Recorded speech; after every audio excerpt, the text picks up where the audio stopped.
Hello, how are you guys? I think you're muted. That's me. That was muted. Sorry about that. So, the was that format okay last go around? It worked for me. I guess we have a couple of people who are joining us from the previous one. How was it for you guys? Okay, a couple thumbs up. No news is good news, I guess. So, all right. So for this group, this is the last session of the day. We are focusing on pre-production, which I would imagine a lot of our students are currently in, if they haven't at least started shooting yet, or else they should be in pre-production. So I'm sure they're going to look for some advice. Some questions I imagine were sent to you that you have. Yes, I have a couple of them as well. Yes. Anyone who's coming in or who might have some follow-up questions for Melody, who will be our speaker today. Feel free to throw them in the chat. We'll try to get to as many as we can and incorporate those into the conversation. All right. So Melanie, it's all yours. Awesome. So for those of you who did not join us for the previous session, I'm Melody Tash, and I own Cinema Quilt, which is a production company in Philadelphia. I started out in this business. I started off studying theater as a theater major with an acting emphasis for my undergraduate at Temple. And then eventually ended up on this other side of things. And I'd say pre-production, it's one of those things that as the further you go along in your career, if you decide to pursue filmmaking as a career, is the more you realize how key it is. The more that you can think about ahead of time, the better your film is going to be, whatever kind of film that you're making. And you can think about it very much in terms of how, if any of you play sports and you run through plays and you have those practices, then you're there on game day and maybe everything goes completely awry, but you have the things in place that kind of you can fall back on. That is what pre-production does for you. When you get there in the day, you might not follow your schedule that you planned 3 weeks ago. It might completely fall apart. But you will be in such a better place than if you enter it going, well, we filmed this and then that, and then we'll be done. So how do you start? If you are doing a scripted piece, I'd say the very first thing is you read that script. And you read it the first time through just to, read it for the story, read it for the characters, read it for that. Then you read it again, and the second time you're reading it through, you want to start doing a bit of a script breakdown. So you're taking notes of, where are these scenes happening? What type of day are they happening? Is it morning? Are we inside? Are we outside? Is it in a kitchen? Is it, in a field? Who are the characters in each scene? Characters that are saying lines, and then characters, if you're walking down a busy street, you have to think about who are the characters that are on that busy street. So it's all those little details that maybe, might not be something that you would think about from the storytelling point of view is really key from the pre-production point of view. If you're in a room, what else is in that room? Are you in a kitchen? Then you have to start thinking about the props that you need. If there's a specific prop that's called out, or if there's a set piece, the characters sit down on a couch. Okay. So now you have a room and you're going to need a couch, so you're writing all those notes down. What are they wearing? What's the time period? Is it modern day? Is it, 100 years ago? What are the costumes that they're going to be needing to have? Then from that point, it's something, if you're also directing it, you want to be thinking about your storyboard and your shot list. If you're not also directing it, you want to make sure that whoever is directing is thinking about that storyboard and that shot list. So you're thinking about the coverage that you're going to need to tell that story and to have that scene. So when you have a scene that you're filming, maybe it's a simple story of someone wakes up, they turn their alarm clock off, and they go brush their teeth. There's a million ways that you could tell just that. Are you starting with a wide shot? Are you filming from overhead? Is it really close up on the alarm clock? So thinking about those shots is the next key thing. If it's a documentary type of piece, you want to start thinking about not only do you have your interviews, but what's the B-roll? because nobody wants to sit there watching talking heads for the whole time. So you might not know what they're going to talk about, but you want to think about what they might be talking about. So what are those B-roll shots that you're going to want to be getting? If you're telling a story about a farmer, you can automatically think, all right, I'm going to need a wide shot of the field. Maybe we get some footage of the farmer feeding the animals, and you should really start thinking about like all those little details of like what you're going to need in addition to the interview that you're going to sit down with that farmer for. So it's a whether it's a storyboard or a shot list, it's really sitting down and thinking about like all those shots that you're going to need to get. Then from there, you have your shot list, you have your list of your props and your costumes, and if it's documentary and it's not a narrative piece, you still want to think about what is going to be in that shot. So if say you're filming in somebody's office, you would want to come in that day and think about like what images we want, what do we want in there? Sometimes I'll go and do a location scout ahead of time to see what the office is going to look like. So I'll know, I need to borrow somebody's plant and bring it in and put it in the background because this office has nothing in it. And it's going to look really, really boring. So it's little details like that really can up your production on the day of. So, as I said, going to a location before time. So if it's possible, you want to make sure that you're doing a location scout. And sometimes now with COVID, a location scout might be, maybe you're going to be filming a scene at your friend's house and you can't actually go over to your friend's house before the production day, but you're going to have permission to film in their backyard the day of. So you could ask them like, hey, can you just, show me, take your phone and show me what your backyard looks like so we could think about that. And so say you're filming that scene in your friend's backyard and it's supposed to be evening time. So now you're thinking about what's the lighting that we're going to do. Okay, so we're in the backyard. Where are all the plugs? Where are there electrical outlets? There aren't any. All right, how are we going to now you need to add to that list. We need extension cords. So it's these little details that you can start thinking about like ahead of time. So you're not there day of going, oh no, we got to scramble, get extension cords and we don't have any, versus if you're there, you do that pre-check in your mind. Okay, we're going to have to make sure we get extension cords for the lights that we're going to use. Going through and saying, okay, we're filming in the backyard. It's evening, so we don't have to worry about the sun, but let's check and see what time does the sun set. Because for the one scene, we'd really like to have a little bit of sun coming in. And which direction does it set in? I don't know how many people are doing films outside because of COVID versus inside. If that for the final project, if some of you are doing that.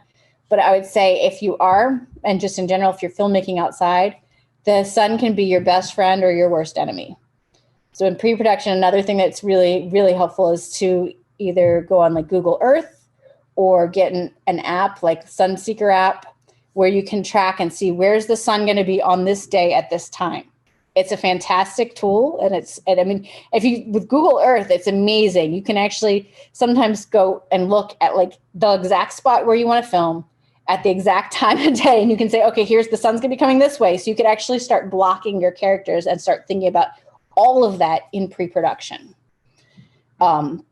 And you could, so you're not on the day going, oh my gosh, the sun's here. I wasn't expecting it. It's shining in their face and it's going to be terrible. You will have known, you know what? Nope, we have to film that at 10 a.m. and not 3 p.m. because at 10 a.m. the sun's going to be exactly how we want it.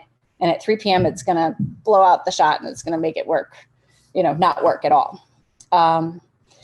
So that would be the next step is going and going to your locations if possible in person. And if not, seeing if you can get a video of the locations. Then you want to be thinking about the production schedule. So, when is this actually going to happen? You have to figure out, what's going to work for all of your cast, all of your crew, timing wise, what's going to work with locations. Maybe you've got permission to film in a cafe as long as you come in on the day that they're closed. So thinking about all of that and figuring that out. Going along with that would be thinking about locations and where all those locations are. It's really important that if you are going to be borrowing a space to be filming, that you leave it almost better than you came in. So if, if you come into a space, you definitely, I'll take pictures with my phone if I'm going to move anything, so I know to move it back exactly.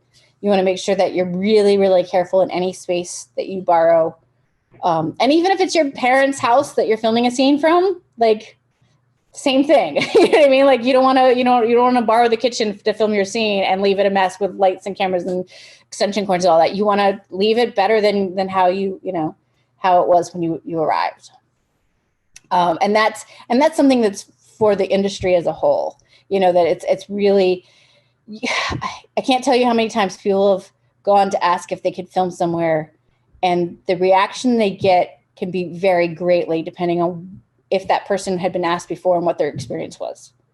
I asked once to film somewhere, and it didn't matter if we had budget to pay them. They had such a terrible experience with a film crew that just came in and trampled all over their lawn and was just terrible, that they were not going to deal with anybody else, even if there was, $1,500 in it for them for the day. So it's really about having an environment that you're setting it up, not just for you, but for the next person down the line.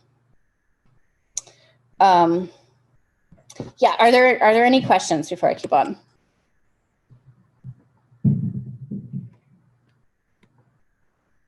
Nope, it's at a point in the day. All right. So then I guess some other things that are really key to think about in pre-production is you need to get release forms. You want to start with release forms because, it's all fun and games at the beginning, but if everybody's not starting off in the same understanding, there can be misinterpretations and there can be hurt feelings and there can be friendships that are lost over, something that should be fun.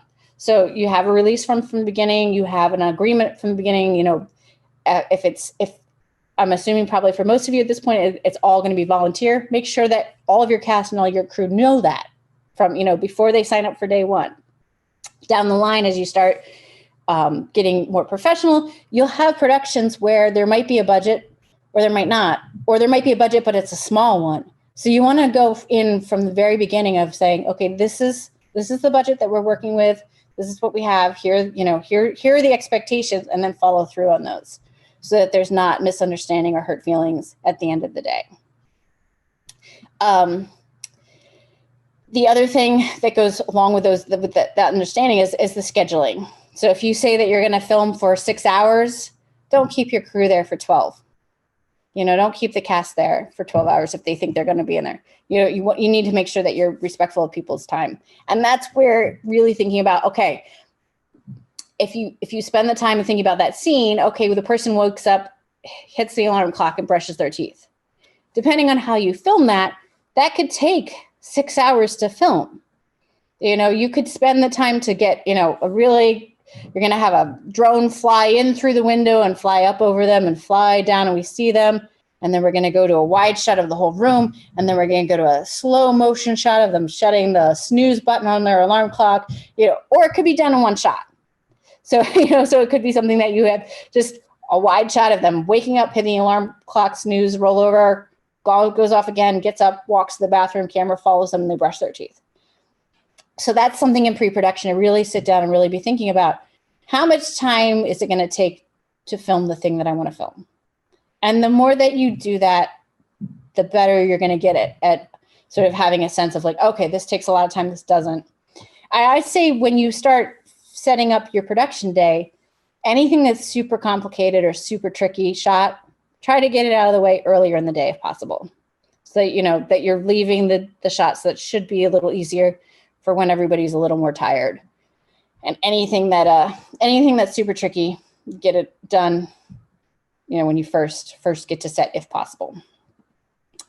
If any of your scripts have kids or have animals, try to get those out of the way too.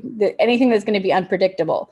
If you have a mix of outdoor and indoors, try to set up your schedule so that your outdoor days are scheduled first.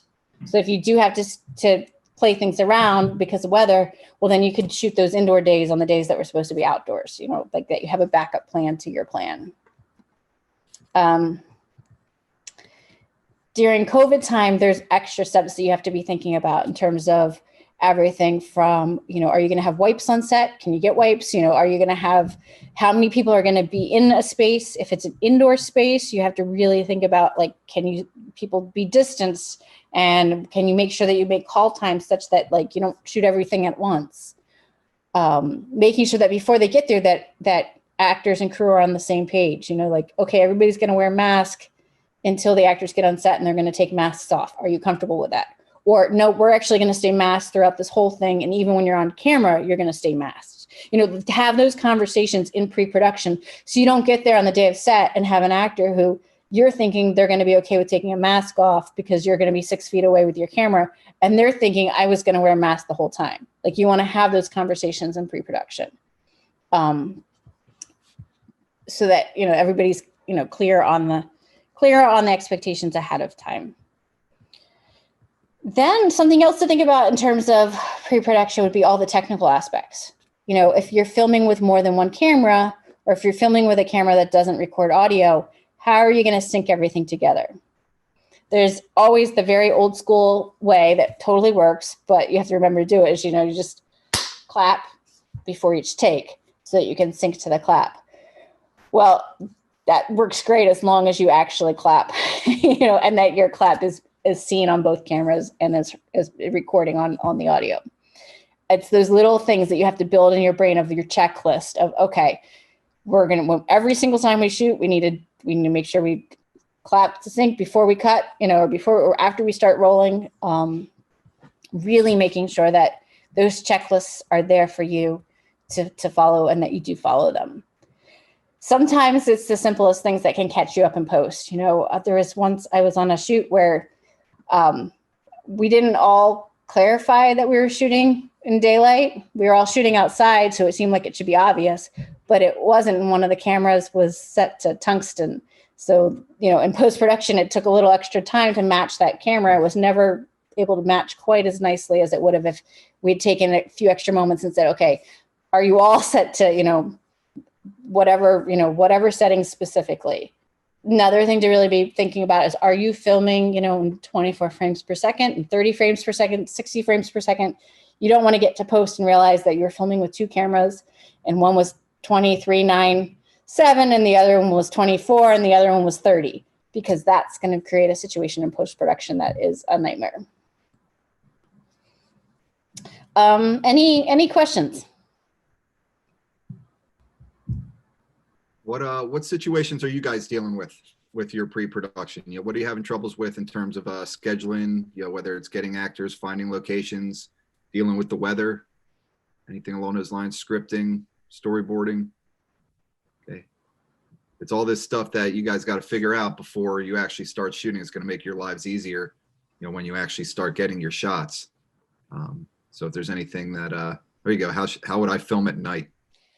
That's a great question. So filming at night would be, the biggest thing is, what access do you have to lights, and what camera do you have? Because some cameras can handle low light better than others.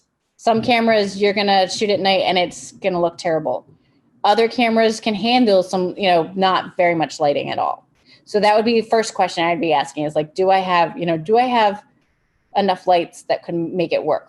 Are you trying to recreate moonlight, or is it a scene where, you're at a place where you could actually get some $15 Home Depot lights and shine them on your actors and be okay?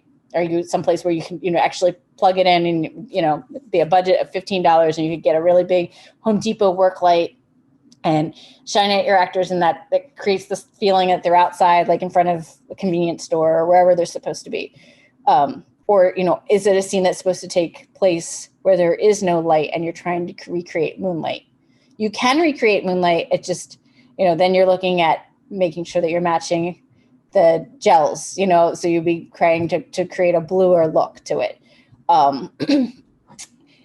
There's also the ability to film day for night, which can work great, or it can be a terrible mess in post-production. So that's something, if you're going to try to film day for night, I would see if you could go and do some tests, film in the exact same situation with the exact lights that you're going to have, exact location if there's no lights, and then take that footage into your editor, and see if it looks the way that you want it to look.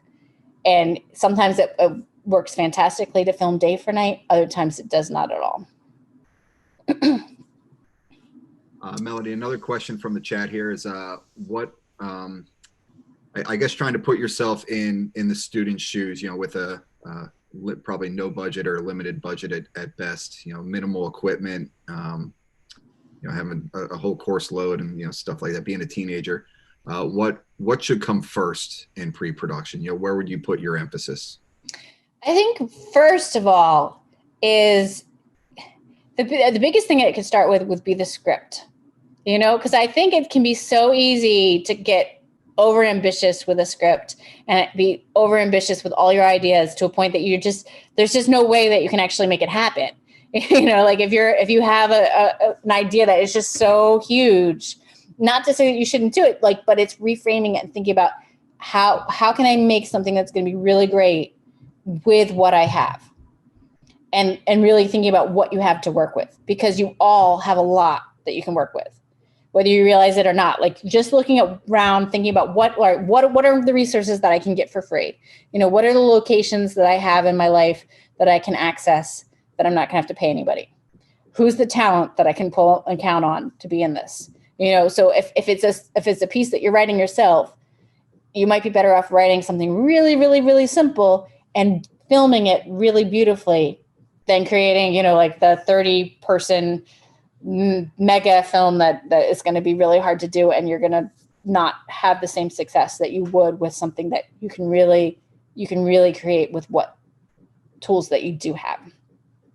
And again, then here's where you can get very creative. You don't need to have all of the expensive lights and the expensive gear that you're going to find on, a Hollywood movie set. You can find tutorials on YouTube if you search for Home Depot lighting, or you can, cheap lighting tricks, all of that kind of stuff. You can find really creative ideas. A frosted shower curtain can create a really beautiful bounce light in the right situation. You get a big, Home Depot work light that you spend $15 on, or that, maybe your uncle has in his garage and you can borrow for the weekend, and you shine it through, a $5 frosted shower curtain, and you can create a look that is beautiful. So it's sometimes really getting very creative with what you have and really thinking about, how can I make this work?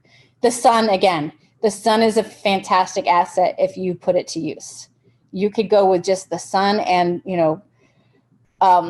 some diffusion and some get a big black tablecloth, or Visqueen, which is like this plastic, kind of like the plastic tablecloth material you can find at Home Depot.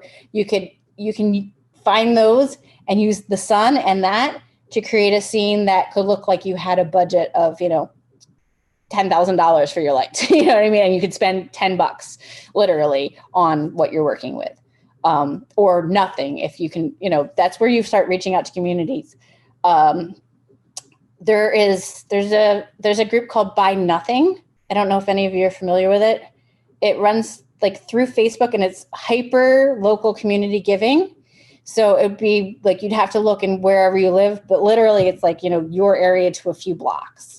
And it, that's something that just in general in life, it's been really cool. Community building to get to know my neighbors, but also to get rid of stuff I don't need and then find stuff that I do need. Craigslist can sometimes be a place that you can find things that, that people are trying to get rid of. You need a couch for your scene, and somebody's trying to get rid of a couch, and it turns out that they live 2 blocks down, and you can get a couple of your friends to come over and you move it. And then, then you'd have to be talking about figuring out how to get rid of that couch afterwards. So there's that pre-production, post-production, you have to always be thinking about the other side of it, of how you're going to wrap afterwards as well.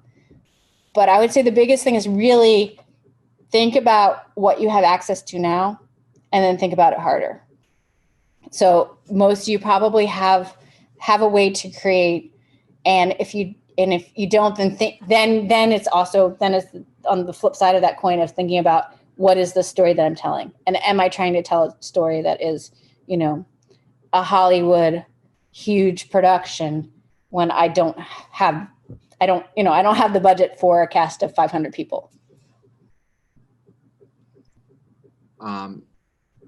Being consistent here, Ben's coming in with 2 questions. So is there some sort of standardized checklist or some sort of guide for pre-production that you use? I guess I'm assuming the internet probably has a lot of that stuff, but is there something that that you could point them towards that has been useful for you? I would say, definitely there's probably so many for the internet. I have my own personal checklists that I use, and even in my checklists, they vary sometimes.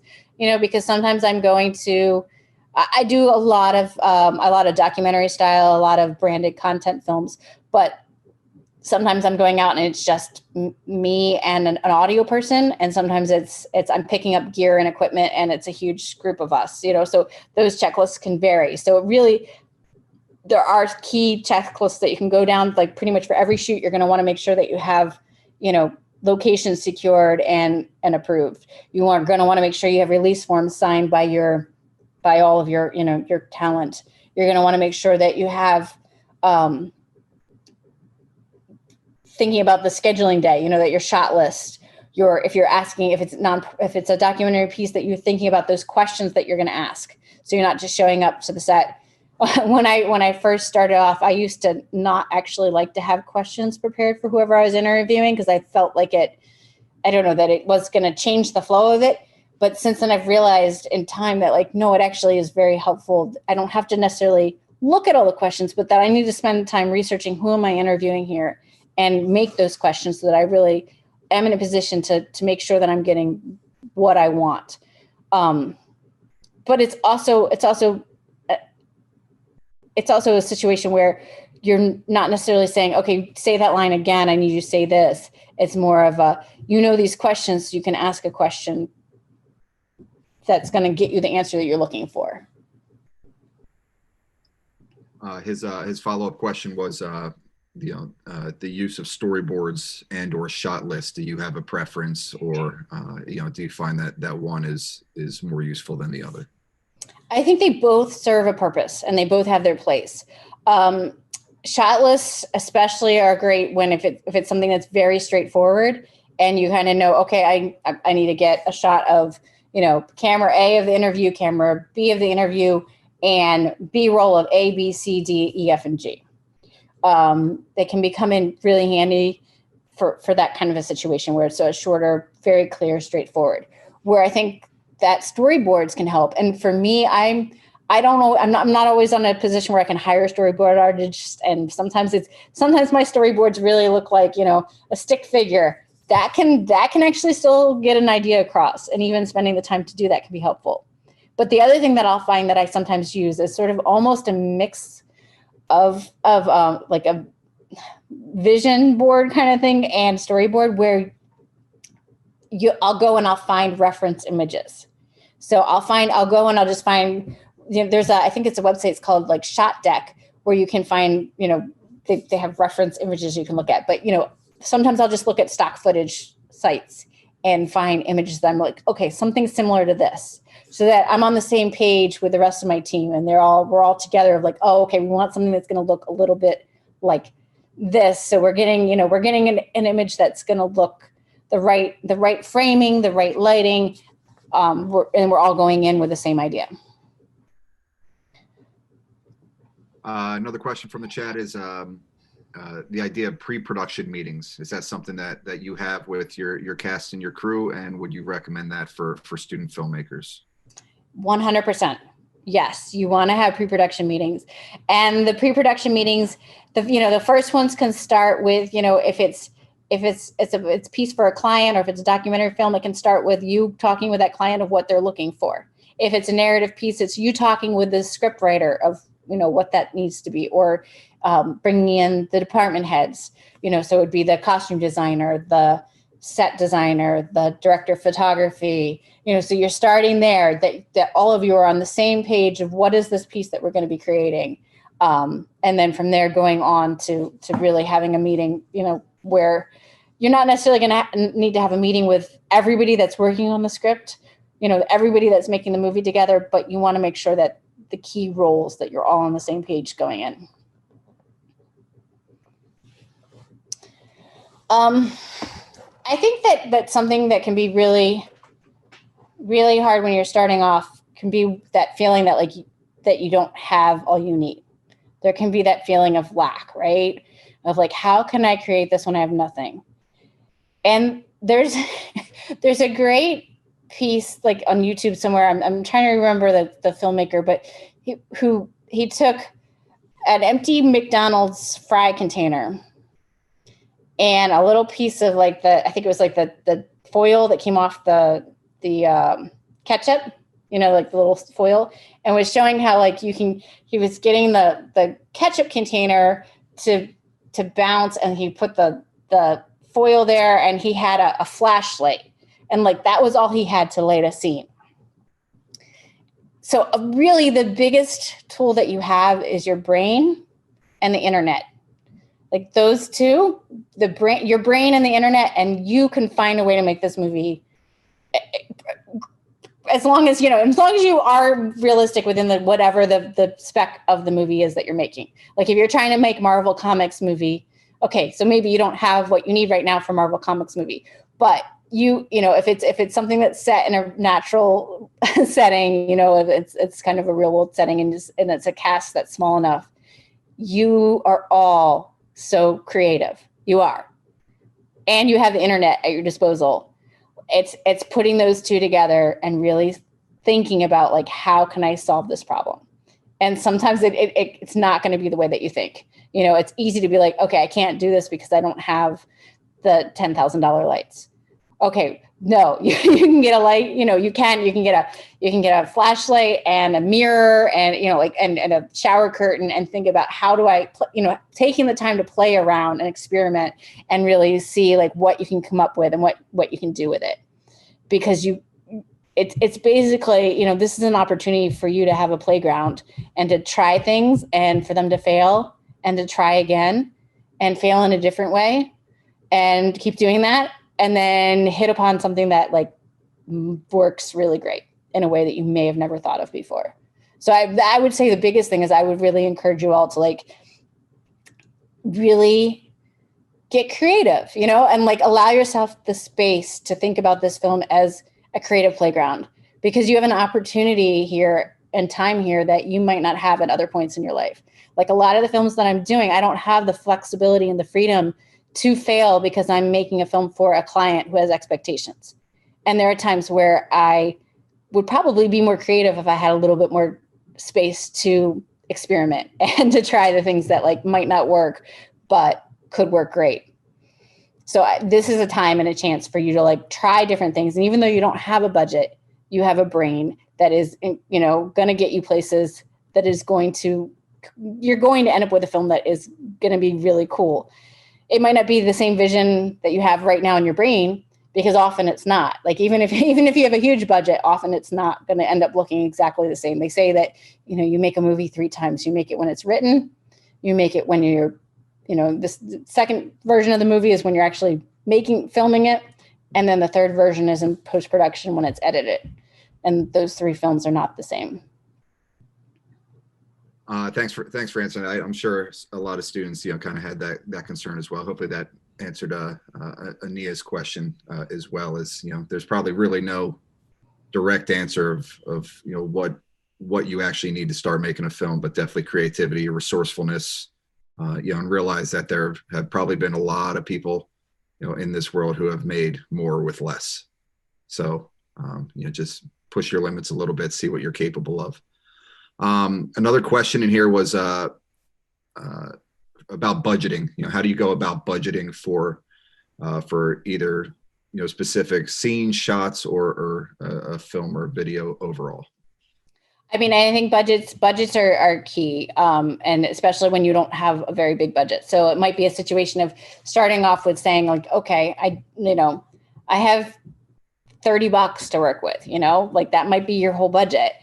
And really thinking about, you go through from that, if you're starting with if you have a really, really, really tight budget, I would say first off is see what you can borrow, see what you can find for free, see who will, offer your time up to other people. So see who will come work for free on your film if you go work for free on their film. Of course, you have to follow through on that and actually work on their film, and put that sweat equity into their project. The other thing I would say is that, like, it might seem silly, but I would put budgeting in your catering and making sure that your cast and your crew are fed first. And, because if people are miserable, it's going to come through. If you have people that are happy to be there, and they're like, oh, I just got a Hershey's bar and a hoagie and a bag of chips, and I am like, I'll stay here for another hour and do whatever. That's going to go a lot further than if you spend the money on something else. So after that, then I would say you want to think about what's going to show up on screen most. So, when you're looking at bigger budgets, I put the budget into audio first, because that's at least 50% of your experience. And people, it's so easy to overlook it. But if something sounds terrible, you're going to turn it off. You're not going to want to listen to it. So I spend my budgets on making sure I have an audio engineer, and the audio gear that I need. Then it's, thinking about, like, okay, are you spending on a costume that you really need? Well, how can you make that happen? Is it something that you have to spend a bunch of money on it? Or can you look on Craigslist? Can you look on the Buy Nothing group? Can you find, go thrift shopping?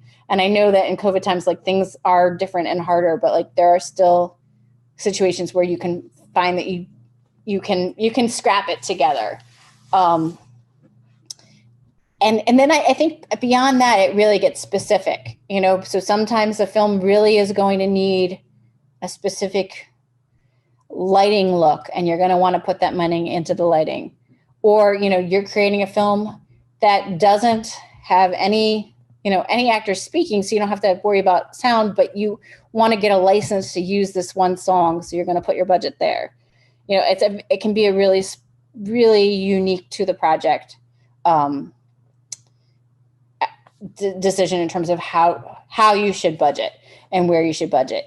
Now, if you get into going, like, much further down the line, there are lots of software tools. There's a software tool called Hot Budgets that, like, breaks things down, Hollywood movie production level, where you're breaking it down to every single department, and everything from rental cars to meals to transportation to hotels to flights, like things that are, like, well beyond where the films that you're making right now are something you need to worry about. But those tools are out there.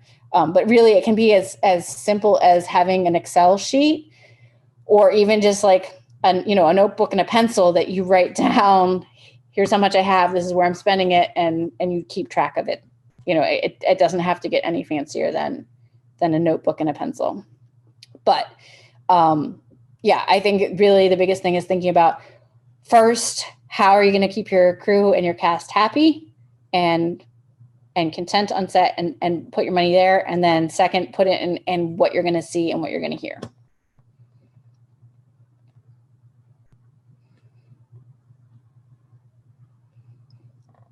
All right. Any other questions for Melody? We have about 10 minutes left, just so you know.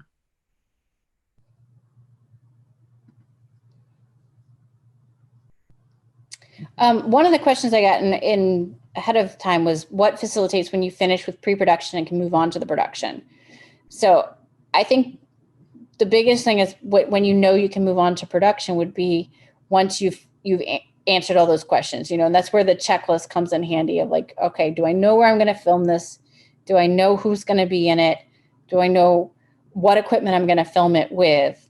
And do I know, props and how I'm going to get them, costumes, how I'm going to get them?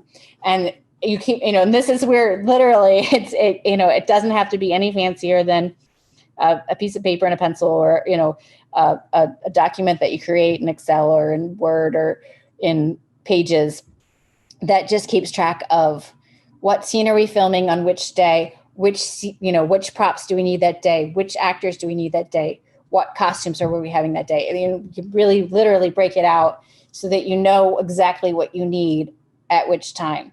So you're not there on the day one going to film and going, oh my goodness, we forgot we need the shoes that, you know, we don't have because we forgot to pick them up.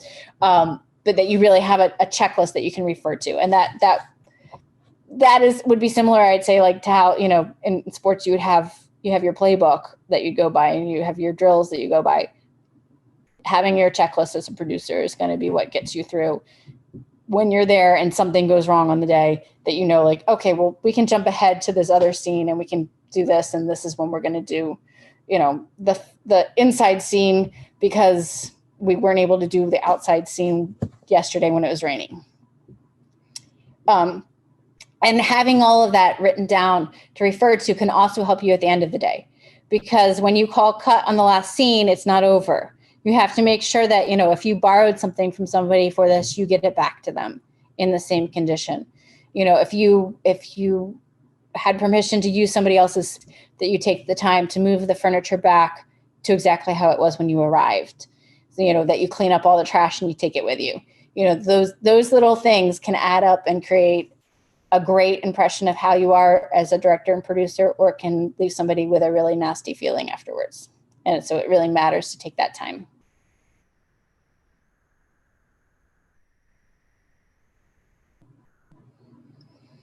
All right, does anyone have any other questions?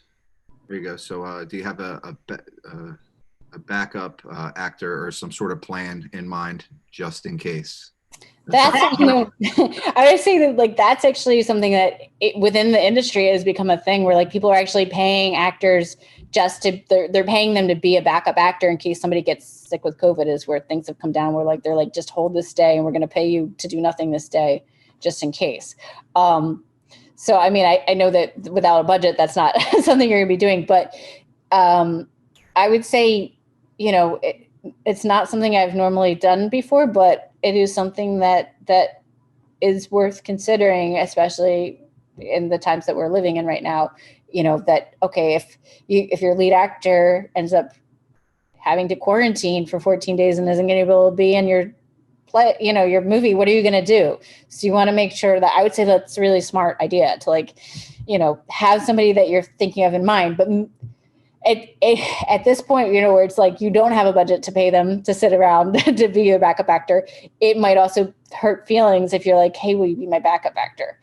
So that's a tricky line of negotiating, of like, how do you do that? You know, I don't think that there's a right answer to that. You know, I don't know that somebody might say, okay, I'm going to have them be the backup actor, but they're not going to know they're the backup actor, and I'm just going to ask them to be an extra in my movie, so I know that they'll be on set, you know.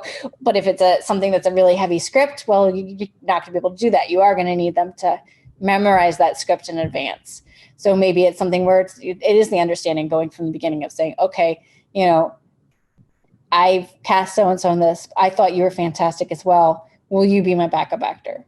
And I know that, you know, you might not get to be part of it if they stay healthy and we don't need you, but would you be willing to do that? And I'm happy to help out on your film, and, you know, in exchange for the time that you're going to put in for that. And you might be able to solve things that way. So really, I would say the biggest thing about producing is being creative and really thinking outside the box, and really just, you know, there's so many situations where it's all about your brain solving the situation more than anything else. Yeah, that's a great question that you brought up there in terms of having a backup actor or plan, because, you know, you said it, you know, this day and age, you know, school could shut down or someone could get sick or quarantine, you know, getting into the winter months, it could snow, you know, ruin your location. Best piece of advice, you know, that I think I would give, that I give my students is, you know, film sooner than later, because, you know, especially when you're dealing with a deadline, you know, if something's going to go wrong, you know, it's Murphy's Law. It's going to go wrong, you know, when you don't want it to, and then you're going to run out of time. So at least if something goes wrong now, you still got a little bit of time to make up for it, and you can scramble and come up with a plan B. But if something goes wrong and the deadline is approaching, you're not going to have that opportunity. You're going to have to figure something else out on the fly, which is going to be completely stressful for you guys. So Yeah, the more that you can get filmed safely now and have that, have extra time in post, the better, because it's like, who knows, it's like, I think that this is like, you're dealing with this, but everybody's dealing with this. We're all going through it. Of like, I have a few shoots lined up, and we're lining them up and we're planning them. We don't know if they're going to happen or not. So it's one of those things of like, okay, I'm putting off some edits right now because I'm like, I can do those edits anytime. Let's get the shoot days in now. So, it really is a balancing act of that. And it does look like, as numbers are spiking, that things might be closing up a little bit more as we get into December. Anita asked, what advice would you give someone that doesn't know where to start with their film? I'm not sure if that's, in terms of just the idea or from a production standpoint. Yeah, if you don't mind sharing a little bit more, I'd love to know, like, do you have a script already, or are you like really like at square one? Like, how do I even start anything?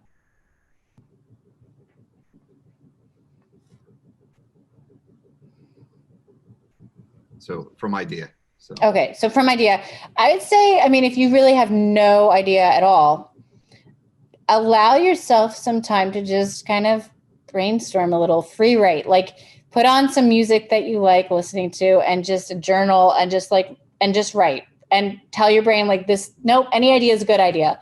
If you start having that inner critic come out, you just have to tell it like, nope, we're not in the editing stage. You got to shut up. It's not your turn, and just keep writing and keep writing and keep writing. Or if writing's not your thing, like turn on a voice recorder and just, keep talking. And that inner critic might be like, this is stupid. Oh, we don't have the budget for that. Like, this is not the stage. This is not the stage for that. Like, I will tell friends who come up with ideas with things like, and they're like, well, can we make that happen? And I'll say, this is not when we get to decide that. This is not the producer hat. Like, this is the writer hat at this point. You can do anything. So for that first stage, don't shut yourself down. Like, you could have it could be your first idea is about magical ponies flying through the air, and, like all the candy flying around, right? Like, like no limits on that first cut, and from there, go back, like give yourself maybe a day, and then go back and read that free writing, or, listen to the like, if you've just talked it out, listen to the recording, and do that a few times. Do it, if, maybe the first one, it's fantastic. Maybe there's some nuggets or something. Keep doing it until you find a nugget of an idea that you like. And then expand on that. Then kind of dive into that and look at that. And try it a few different ways, So maybe you get an idea and you're like, okay, this idea could work.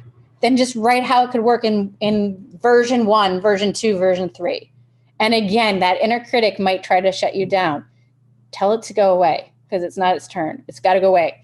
Because like, if you don't let yourself come up with that stupid idea that there's no way that nobody's going to like this, well, that idea has to come out sometimes for the even better idea that would come next. Like, if you start putting yourself in a box when you're in that creative time, you're not going to be able to be as creative as you can be. Definitely don't limit yourself. Hollywood has created some pretty silly movies over the years. Sharknado. Yeah, like Beverly Hills Chihuahua. This stuff's happening.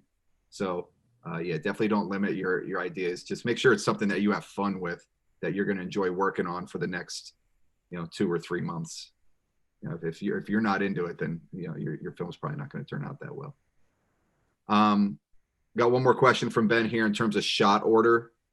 How do you determine what order to get your shots in, as obviously most films aren't shot in chronological order? So what approach do you take? What shots do you get first, and what do you get towards the end? Yeah, that's a great question. I think that's something, especially now, if it's something that you're thinking about how you're going to be filming, I try to get your outside shots first, so that you're if anything that's outdoors, if unless you need snow, then with the case, wait and hope that you get some snow. But, anything that you need outside, try to get those shots done first.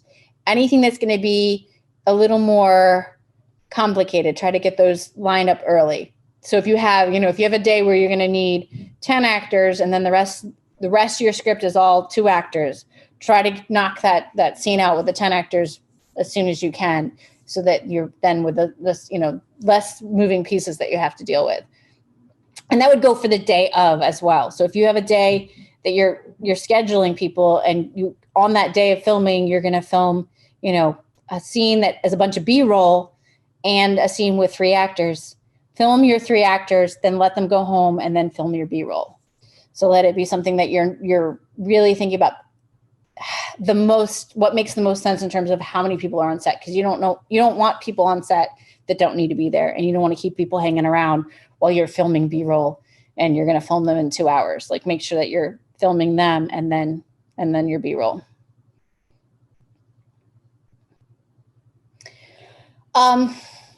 Managing the scope of the project. Yeah, I mean, I think that it's not even just for a student film. I think that managing the scope of the project is the producer's job from beginning to end, and can be really a challenging experience as a producer, or it can be a really, really fun and exciting experience.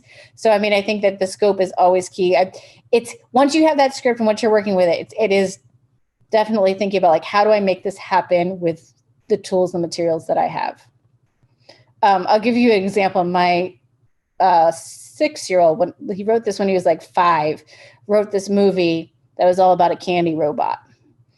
And it was the most fantastical movie, and it involved like flying cars and all these things.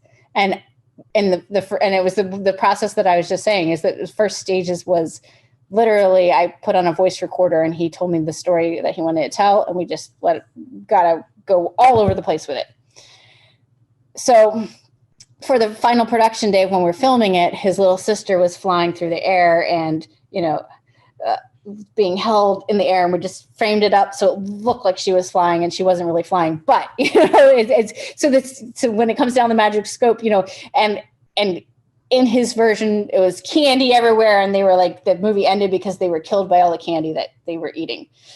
And we had a bag of marshmallows that were being thrown at him at the end.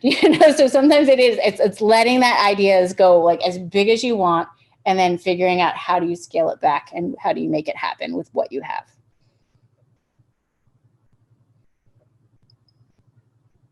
All right.